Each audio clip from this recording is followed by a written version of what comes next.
quando comecei mesmo a ver as notícias em casa e pensei mesmo, ok, isto vai ser mesmo para ficar, não é uma semana ou duas. Tive medo que se calhar que a nossa vida andasse um pouco para trás e também tinha medo que me pudesse acontecer alguma coisa a mim, ou à minha família, ou aos meus amigos. Foi uma fase difícil porque estávamos todos motivados e bem com o campeonato.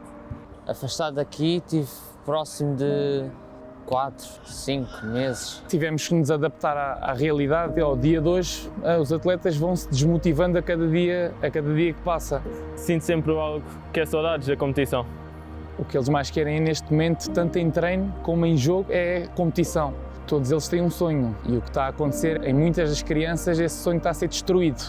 Parámos 6 meses, trabalhámos um mês, fizemos 2 jogos, parámos 15 dias e voltámos à competição. O meu irmão, o meu pai e a minha mãe tiveram Covid, mas eu não apanhei. Os meus pais e o meu irmão ficavam lá em cima e eu ficava cá em baixo a dormir no sofá. Todas as semanas ia fazer o teste e dava sempre positivo. Aí custou mais psicologicamente, porque eu estava sem sintomas, sentia-me super bem e os testes iam sempre dando positivo. Tive febre muito alta, dores no corpo e um bocado de falta de ar. A minha mulher e o meu filho também ficaram infectados, não tivemos que estar isolados uns dos outros. E ele diz-me, olha, Sr. Pereira, eu tenho ali um ataque que nem está bom nem está mal, está horrível. Se o seu corpo não reagir, isto está muito feio para si.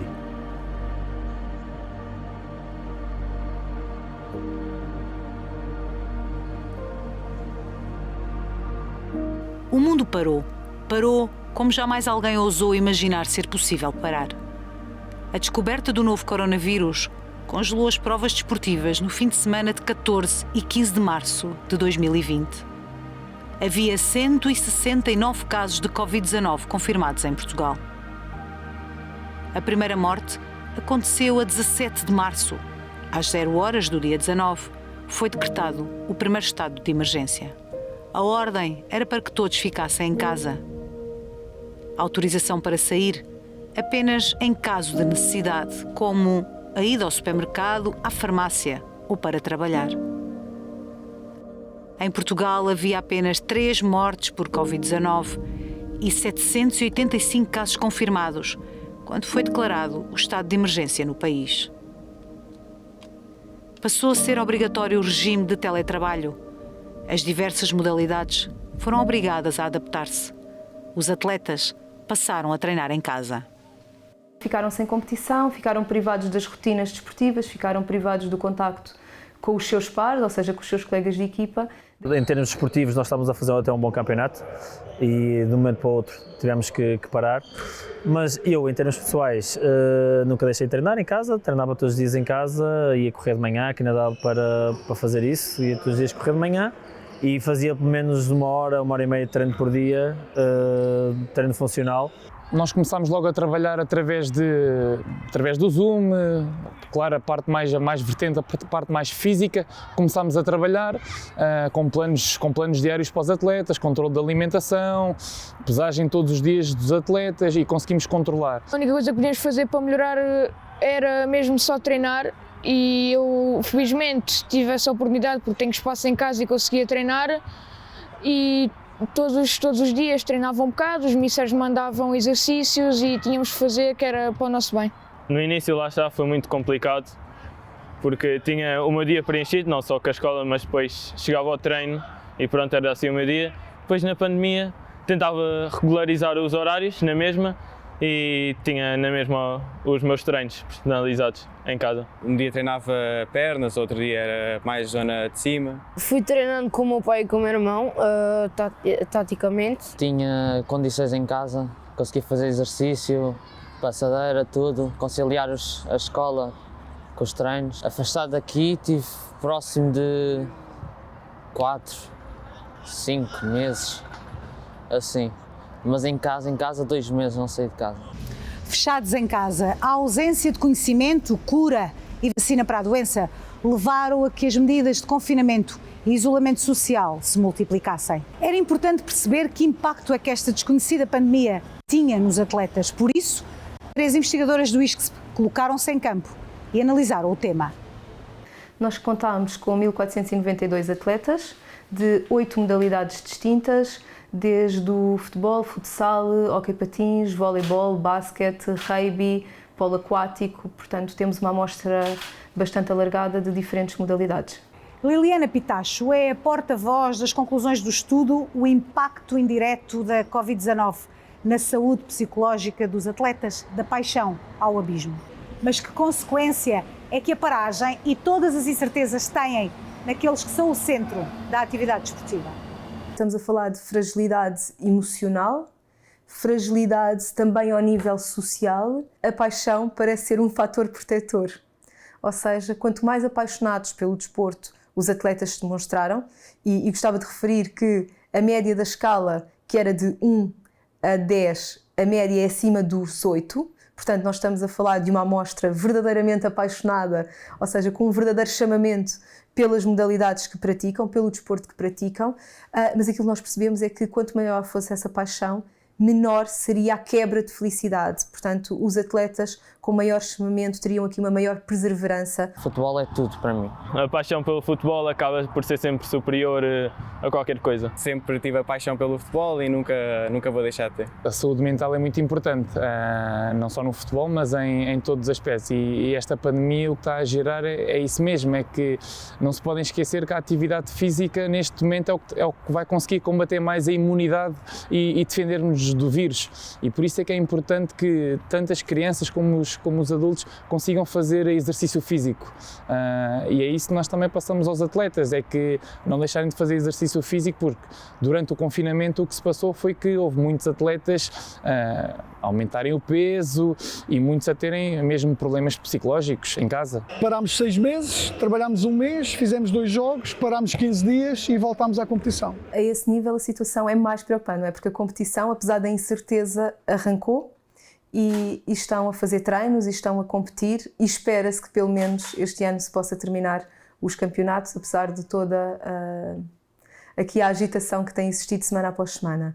A formação ainda não está a competir, muitos ainda não têm treinos, os treinos que existem são altamente limitados e aquilo que nós temos assistido é uma enorme desistência dos atletas da formação ao nível das suas modalidades, portanto temos crianças a abandonar o desporto. Nós temos dados, por exemplo, dos estudos norte-americanos que nos indicam que cerca de 30% não vai regressar à prática desportiva, e isto é uma preocupação desportiva, social, mas também ao nível do desenvolvimento psicológico e emocional dos jovens. Estamos a falar de crianças que estão privadas, por assim dizer, daquele que é o contacto social normal. Nas escolas é limitado, nas ruas não vemos crianças, não é? Já víamos pouco, agora não vemos de todo a brincar e a interagir. Um espaço privilegiado para isso seria então as modalidades coletivas, também não está a acontecer, porque os contactos são muito limitados, não há competição e obviamente vamos assistir a uma carência de competências sociais e emocionais no futuro. Quando chegámos aqui os treinos estavam de outra maneira organizados e quando cheguei, da maneira como vi os exercícios, pensei logo, ok, não é igual, mas tenho de me esforçar a mesma coisa que me esforçava antes do vírus. Foi uma grande felicidade voltar a poder pisar os relevados, ter uma bola e correr com a bola, assim, foi uma grande felicidade, apesar de ter que ser condicionado. No nível futbolístico mudou muito a confiança de muitos jogadores, porque muitos jovens deixaram de vir ao futebol porque já não havia competição e sentiam que já não deviam estar aqui, mas eu acho que todos temos de continuar a trabalhar, porque se queremos lá chegar é só com trabalho. Antes era bem melhor, porque agora é fixe, mas começa-se a tornar chato. Nós queremos driblar, nunca driblamos, só driblamos os cones, mas queremos driblar os adversários, então isso leva a já ficar chato. Os meus treinos de basquete agora, antes eram 1h30, agora passaram a ser 1 hora, por isso começaram a ser pouco intensos. Agora nos meus treinos já não há tanto contacto, já não conseguimos fazer 1 para 1, 2 para 2. Acho que também estão um pouco triste por não haver a competição, queria que houvesse competição, mas com os treinos até me dá para animar alguma coisa. Se calhar o mais complicado é quando é que nós vamos ter jogos, quando é que vai voltar a competição. o que eles mais querem neste momento, tanto em treino como em jogo, é competição. Eles querem, já nem falo do jogo ao fim de semana, mas a realidade do treino, eles querem competição entre eles. Querem que haja contacto físico, querem 1 para 1, querem fazer jogo reduzido, querem fazer 11 para 11, querem sentir o sabor da competição entre eles, que faz falta. Tanto nós como os místeres não estamos satisfeitos, acho que nem ninguém que gosta de futebol estamos satisfeitos com esta situação toda, em que não há competição, os treinos não podem ser em conjunto, não pode haver contacto, mas à medida do tempo temos que começar a aprender a viver com isto, mas a mudança quanto mais cedo vier, melhor é para nós, porque nós ou estamos a treinar, nunca nos dá a mesma pica, pronto, que nós especialmente quando treinávamos, era pensar, aí no fim de semana vai haver competição, vamos ter jogo, temos de ganhar, temos de ser os melhores, sempre assim, sempre a querer ganhar. E agora é a mesma coisa, só que não podemos pensar em competição porque ainda não há data certa para a volta, mas quanto mais cedo, melhor. Acho que separar a informação vai ser muito difícil para o futebol. Eu treino só 3 vezes, antes treinava 4. O mister sempre a dizer, olha a distância, nos exercícios, olha a distância, só fazemos exercícios de remate, passe, não há competição nos treinos nenhuma. E acho que isso devia voltar, como os séniores. É muito difícil, porque se eles têm os direitos, porque é que nós não temos, né? Porque eles são profissionais, nós também queremos ser profissionais. Por isso, estamos a lutar por esse direito. A falta de critérios que está cá, pelo menos em Portugal, onde um atleta sub-17 ou sub-19 pode jogar e treinar coletivamente no futebol sénior, e no futebol formação está preso. Numa semana pode estar a treinar coletivamente e pode jogar, na outra semana volta ao treino individual.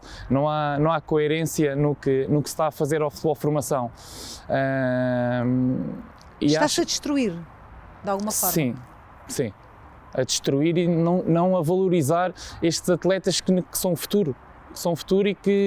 E que querem ser profissionais, porque o futebol sénior neste momento, a DGS diz que é uma componente profissional, mas a formação, os atletas todos querem lá chegar. Primeiro, vamos a treinar mais a nível físico e a nível técnico individual, para voltarmos a um nível pelo menos parecido ao nível em que estávamos anteriormente. Depois começámos a abranger a nível tático também os treinos. E nesta altura já temos treinos semelhantes aos que tínhamos antes da pandemia ter vindo. Este ano, sem pandemia, estarias a treinar em que escalão? Sub-18. E com pandemia, em que escalão estás? Sub-21. E porquê? Porque de sub-18 para baixo todos os escalões estão parados, não estamos a ter campeonato. Só a partir de sub-21, que já é considerado um escalão sénior, é que há competição neste momento. Transformar o sub-18 em sub-21 foi a alternativa encontrada para que vocês pudessem competir? Exatamente. Muitos dos jogadores sim, são da mesma faixa etária do que eu, mas também há jogadores mais velhos que eu e alguns até mais novos do que eu a jogar neste campeonato. Vocês fazem testes antes dos jogos? Medem-nos apenas a temperatura à entrada do pavilhão. É muito importante o trabalho que tem de ser feito para que todos os miúdos voltem a praticar desporto. E aí nós às vezes não estamos na cabeça do tubarão, estamos na cauda do tubarão, e nós há um trabalho de todos os agentes desportivos, da comunicação social, dos políticos, para que nós possamos rapidamente ter um nível de prática desportiva muito próximo em termos de base da pirâmide daquilo que era antes no período pré-pandemia, digamos assim. Temos países que mantiveram a formação, que continuam a treinar, e nós não, e vai ter consequências nos resultados futuros. Por muito bons atletas que nós tenhamos, por muito bons treinadores que tenhamos, por muita boa organização desportiva, é claro que a prática deliberada da atividade é essencial para a excelência da mesma, ainda mais juntando a isso a fragilidade psicológica que os atletas, como os atletas estão, não é? Que é evidente pelo estudo, obviamente terá consequências negativas nos resultados futuros. Mas não só nos resultados futuros, como digo, a preocupação do desenvolvimento individual destes jovens e destas crianças tem que ser uma preocupação. Apesar de percebermos a preocupação neste momento com a saúde física e com a proteção física, estamos a olhar muito para o imediato e temos que criar medidas para prevenir no futuro as consequências, não é? Porque as consequências da Covid são diretas ao nível da saúde física, mas já são evidentes as suas consequências indiretas a outros níveis e, portanto, urge criarem-se medidas para isso, não é? Até porque até agora todos os critérios que nós vemos são muito incongruentes, são difíceis de compreender porque é que há algumas atividades e não há outras, porque é que umas coisas podem ser e outras não podem ser e, portanto, acho que é necessário chegar aqui a um consenso e a critérios que sejam entendíveis e, acima de tudo, também critérios que sejam preventivos para o futuro. Só os séniores estão autorizados a competir. Os jovens jogadores do Sacavenense, pelo menos, podem treinar, mas há muitos clubes onde nem sequer há treino. O medo e as diversas normas transformaram num turbilhão de incertezas o desporto em 2020. Mas que desporto é este? Para onde caminhamos? Quando é que os adeptos podem voltar a sentar-se e encher de alma o vazio das bancadas? Eu já tive mais positivo em relação a isso. Eu pensei que ia ser no início deste ano, ou deste ano não, do ano 2021, mas não vejo ainda com que isto vá voltar ao normal. Mas quero crer na próxima época, 2021-2022, que o desporto volte a ter a realidade que é normal com os adeptos e ter toda a gente aí para ver o desporto e presentes, claro, nos pavilhões e nos estádios. Acreditamos muito que a vacinação vai trazer a tal imunidade coletiva, não é? Da Europa e do mundo, de Portugal, da Europa e do mundo, mas teremos ainda algum caminho a percorrer.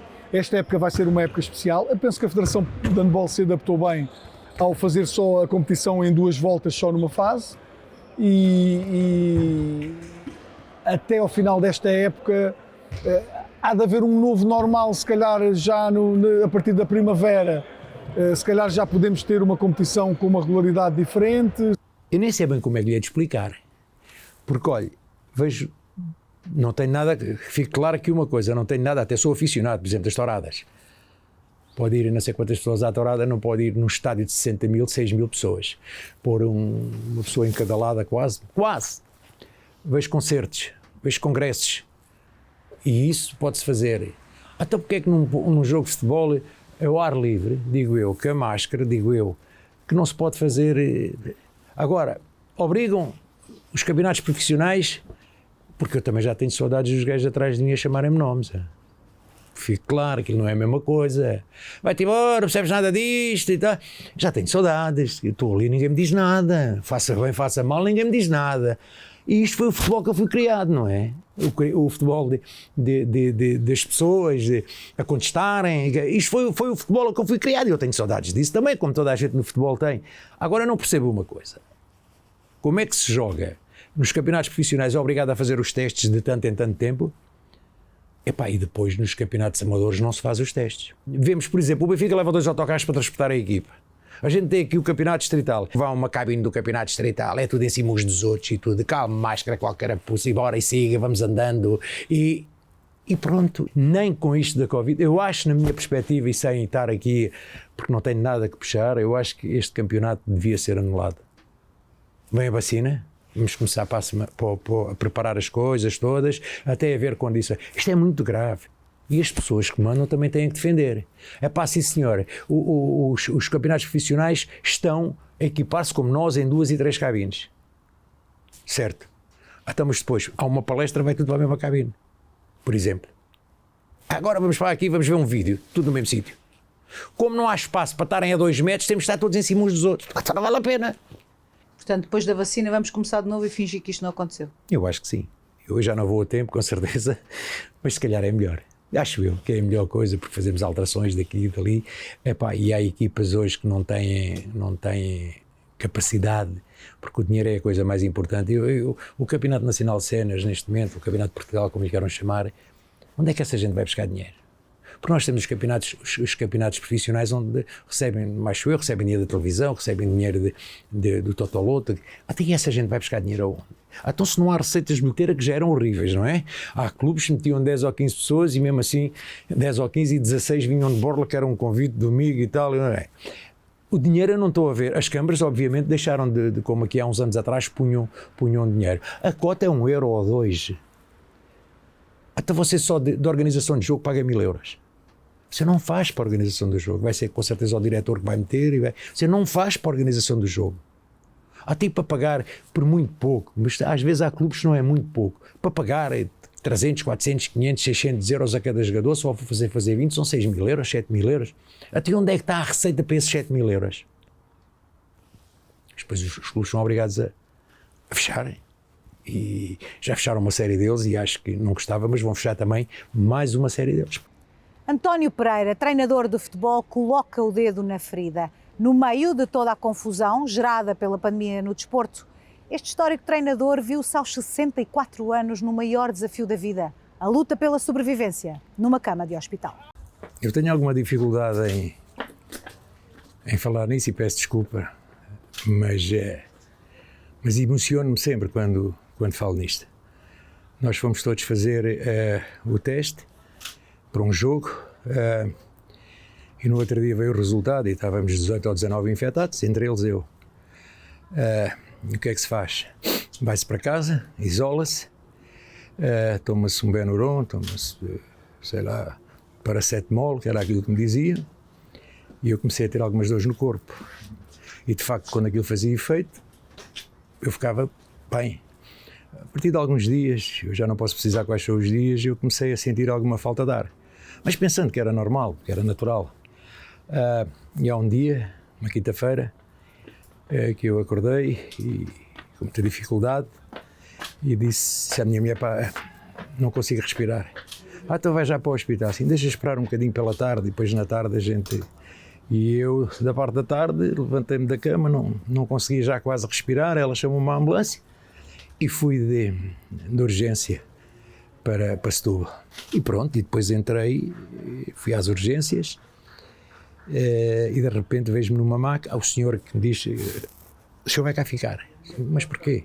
O senhor tem que cá ficar. Já eu estava com a máscara de oxigênio e levaram-me para tirar um TAC. Levaram-me, deitaram-me na máquina e eu vi 3 médicos com um vidro que estava na máquina, eu vi 3 médicos e vi uma expressão quando tirei o TAC, eu estava de frente para eles e vi-os, uma expressão um bocado atrapalhada, mas pensei que fosse normal. E é um dos médicos que me vai acompanhar quando eu vou a passar de tirar o TAC para os cuidados intensivos, porque eu nem sequer sabia que ia para os cuidados intensivos, o médico vem assim aqui ao meu lado na maca, os enfermeiros a empurrarem e diz, vai já para os cuidados intensivos, que isto é que é um Covid a sério. E aí quando ouvi ele dizer que não foi para mim, foi para os enfermeiros, que isto é um Covid a sério, eu comecei a pensar que as coisas estavam difíceis, muito difíceis. Mas sempre na esperança que havia alguma coisa de se fazer, porque muitas pessoas tinham Covid e conseguiam escapar. Entrei nos cuidados intensivos, uma coisa impressionante, 3 médicos, 3 enfermeiras, de volta de mim, e eu sem saber bem o que é que estava a passar. Ligaram-me a tudo que foi monitores, máquinas, me deixaram-me ali naquela noite, desde que me meteram a máscara e acho que oxigênio, acho eu que eu não sei o que é que me fizeram, sinceramente. Lembro-me de estar consciente, mas o que eles me ligaram, eu não sei o que é que me ligaram, soro. E no outro dia de manhã um médico que eu gostava de conhecer, excelente, um rapaz novo, com uma disposição fantástica. Bom dia, Sr. Pereira. Entrou. Oh, bom dia, doutor. E isto já começou o meu calvário de não me deixarem mexer na cama, porque eu tive 12 dias sem me poder mexer. Bom dia, doutor. E ele diz-me, vou-lhe dizer aqui uma coisa já na cara, porque nós dizemos quando os doentes estão conscientes, nós dizemos-lhe as coisas na cara. Está bem, doutor? Então diga. E ele diz-me, olha, Sr. Pereira, eu tenho ali um TAC que nem está bom nem está mal, está horrível, muito difícil, muito grave, aquilo que você tem. Há uma coisa que eu lhe quero dizer que é, os primeiros 8, 10 dias vão ser fundamentais para aquilo que vai ser a sua recuperação. Se o seu corpo reagir, vamos ter aqui uma janela de oportunidades.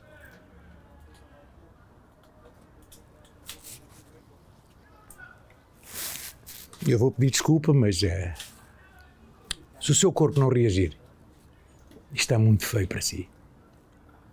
E agora veja como é que fica depois do médico lhe dizer isto. Não posso fazer nada, doutor.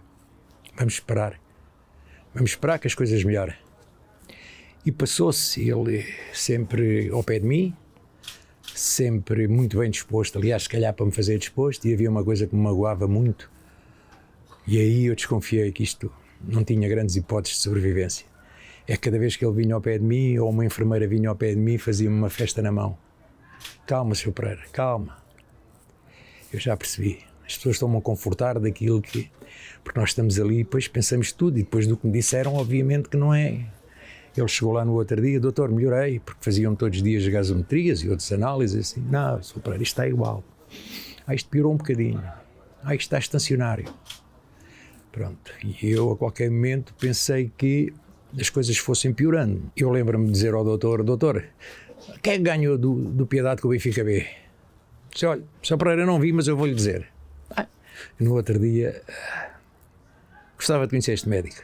Chegou lá de manhã, a primeira coisa que ele fez, veio quando entrou, veio direito a mim e disse-me, Sr. Pereira, foi adiado para dia 25, está com sorte, hein? Que a gente ia ganhar, porque ele era benfiquista.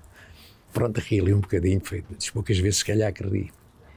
E depois estive ali mais 3 ou 4 dias ou 5, o que é que foi, não me iam dando muitas informações e esse médico um dia chegou ao pé de mim, um domingo, e diz-me assim, Sr. Pereira, isso aí está uma coisita aí um bocadinho melhor, se calhar a gente vai mandá-lo lá para cima para o piso intermédio. E eu disse, é verdade, doutor. É. E depois veio uma enfermeira, quando ele saiu, eu disse, sou enfermeira, eu indo-me embora daqui é que estou a melhorar. Isto é bom para mim ou é pior? Não, é bom sinal. Fiquei todo satisfeito, feliz. No outro dia à noite, quando agarraram em mim e me levaram, a minha felicidade, como deve calcular, não é? Tinha saído dos cuidados intensivos e metem-me numa sala onde estava 3 pessoas. Aquilo passou-se e começou outra vez a saga. No outro dia de manhã, um médico foi ter comigo, fazer uma gasometria, começou a falar comigo e disse-me, Sr. Pereira, isto é muito grave. Mas doutor, mas é assim tão grave? Muitíssimo grave. E passa-me outra vez a mão por cima de... Calma, Sr. Pereira, calma, mas é muito grave. Vá-se preparando. Não sei o que é que pensei naquela altura, sei que o médico saiu e eu comecei a chorar. Para mim, ninguém estava a ver. As lágrimas caíam-me, que era a única coisa. Não vou ver mais ninguém, não vou sair daqui num caixão. E acabou-se a vida para mim. Entretanto, ao fim de um bocadinho, transferem-me de enfermaria. Transferem-me de enfermaria e vou para aquela enfermaria que eles chamavam a bomba, que era onde as pessoas, ou dizem eles, não sei se é verdade, ou morriam ou safavam-se. E então era o mesmo, aqui é a bomba mesmo. As outras enfermarias são onde as pessoas já estão melhor. Aqui é, explicaram-me, e eu assim, está bem. O meu pulmão foi afetado 75%. Eu a qualquer momento, eu sabia que ia morrer, porque as indicações que me davam, todas iam nesse sentido, porque aquilo não melhorava. E com 75% do pulmão afetado, podiam eventualmente vir outras complicações também. Eu a qualquer momento eu sabia que... E há uma sexta-feira, que é quando eu vou a segunda vez para os cuidados intensivos, as lágrimas, claramente, porque sabia para aquilo que ia, e mais uma vez entro nos cuidados intensivos, e o médico diz-me assim, mas espera aí, há aqui qualquer coisa que não está a bater certo. É que os valores que o homem tem aí estão todos normais. Quis fazer outra gasometria, eu digo assim, já fiz algumas 6 hoje, outra. E de facto tiraram-me o sangue. E ouço o médico. Estavam 2 ou 3 médicos, a outra médica estava-me a fazer aquilo e a dizer, não internem já o homem. A doutora Rosinha, que me estava a fazer aquilo, essa eu sei porque tinha lá escrito doutora Rosinha, uma médica de Montalegre, de qual eu sou amigo do treinador do Montalegre, que fui lá jogar com o Oriental e começámos a falar de bola. Eu disse, a doutora, ela a fazer-me aquilo, a doutora é de Montalegre, olha, fui lá eliminado o Sr. Viagem. O Sr. Viagem é meu amigo de infância, é muito meu amigo. E enquanto ele, e diz-me ela assim para mim, Sr. Pereira, calma, então doutora, você não vai cá ficar, hein? Não sei. Comecei a chorar outra vez. E ele chega ao fundo da minha cama e diz, Sr. Pereira, você vai-se embora outra vez lá para cima. É, doutor? É. Isso foi a melhor notícia que você me deu. Porque é que eu, a partir daquele dia, comecei a melhorar? Não sei. Os dias e as noites que eu chorei, e então quando apagavam as luzes, ninguém via, os enfermeiros já lá não iam, a não ser que nós os chamássemos, e aí eu chorava e lembrava-me essencialmente da minha mulher, da minha filha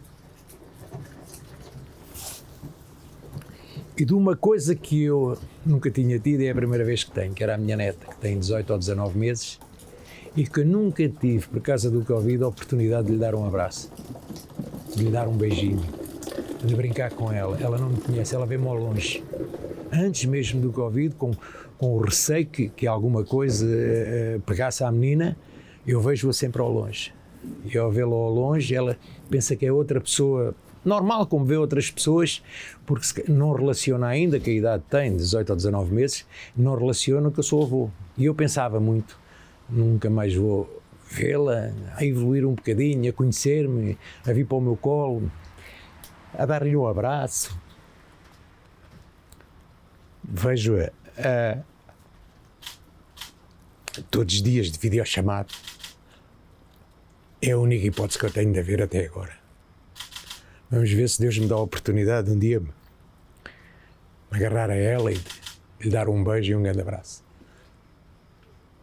Foi muito difícil. Eu passei muito. Eu não desejo mal a ninguém, mas daquelas pessoas que eu menos na vida que me prejudicaram, eu não queria que lhes acontecesse nada. Eu só queria uma coisa, que passassem metade do que eu passei. Ia ver a vida aí para o lado de lá, ia pensar que iam me pescar ali num caixão, e mais grave ainda, chumbado, porque tinha Covid, ninguém podia ir ao meu funeral. Agarrou-se ao quê, nesses momentos? A essa neta que quer abraçar? A essa filha, a essa mulher, ao futebol? O futebol a mim não era importante naquela altura. Eu naquela altura queria me levantar daquela cama e que me deixasse ir à minha vida. O futebol para mim acabou. Sim, eu não quero saber mais do futebol. Para mim não. Eu quero ir passear e eu não me agarrei. É uma pergunta difícil que você me fez, que a gente agarra-se aqui e melhor. Ali não há uma questão de nos agarrarmos a nada, porque nós ali pensamos tudo. Você está sozinho, está a pensar naquilo que foi a sua vida, a sua trajetória, aquilo que você fez, aquilo que você podia fazer, aquilo que foram os momentos bonitos, os momentos maus, e você venceu-os todos. Aquilo estava difícil de vencer, porque não era a saúde, e que a saúde não se brinca. Quem diz que o Covid é uma brincadeira, que passassem metade do que eu passei, que vissem gente a morrer ao lado como eu vi, que vissem aquilo que eu vi e que dessem valor essencialmente ao pessoal médico e às pessoas, àquelas senhoras que andam lá todos os dias a lavar os doentes, que é preciso ter coragem para isso, e a disposição, aquela gente cansada, médicos e enfermeiros, e a disposição que elas têm para nós. Isso é uma coisa que me marcou. Mas você não se agarra a nada.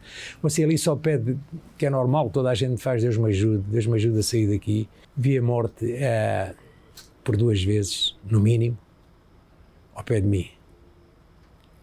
Vi coisas que não gostava que mais ninguém visse, de gente atrapalhada, que acabou por falecer.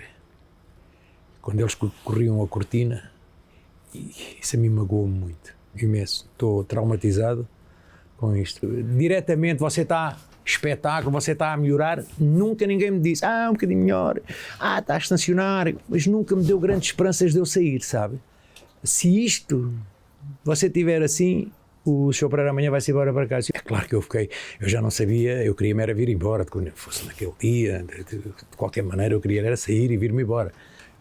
E ela chegou ao pé da minha cama e eu dei-lhe um grito, doutora, vou-me embora ou não vou? E ela diz-me assim, vai, só pode mandar vir a sua esposa pescá-lo. Eu comecei a chorar outra vez. No dia que cheguei, como deve calcular, tinha uma barba enorme, 3 semanas sem fazer a barba, não é? E no dia que voltei, a primeira coisa que eu cheguei assim que fiz a casa, pus a máquina. Tu estás todo encovado, branco, como deve estar a calcular, numa cama, deitado numa cama aqueles dias todos, branco. Assim, parecia aqueles mortos quando vêm do frigorífico, claramente. E digo assim, que horrível que tu estás. E pus a balança e 5. Perdi 5 quilos. 5. De repente, olhei para as minhas pernas, não tinha pernas, não tinha músculo, tinha só peles, porque a massa muscular foi toda. E só 5. Mas tu nem sequer tens nem rabo, nem pernas, não tens nada. Assim, parei um bocadinho. E vou outra vez pesar-me. E aí é que eu vi, não é 85, é 75. E disse à minha mulher assim, tenho 75 quilos, pá. Eu já tinha reparado, mas não te queria dizer nada. Tu estás muitíssimo mais magro e estás encovado. Pá, o que é isto, pá? Pronto, e no outro dia, quando eu olho bem para mim, quando eu vesti umas calças e quero lhe dizer uma coisa, tive que furar o cinto, porque aquela furação que eu tinha já não dava. E barriga, nada, lisinho. E foram 15 quilos, porque eu tive muito tempo sem comer. 15 quilos a menos e uma história dramática para partilhar. António Pereira foi dos casos mais extremos de infecção por Covid-19 no desporto, mas não o único, com marcas desta pandemia. O meu irmão, o meu pai e a minha mãe tiveram Covid, mas eu não apanhei.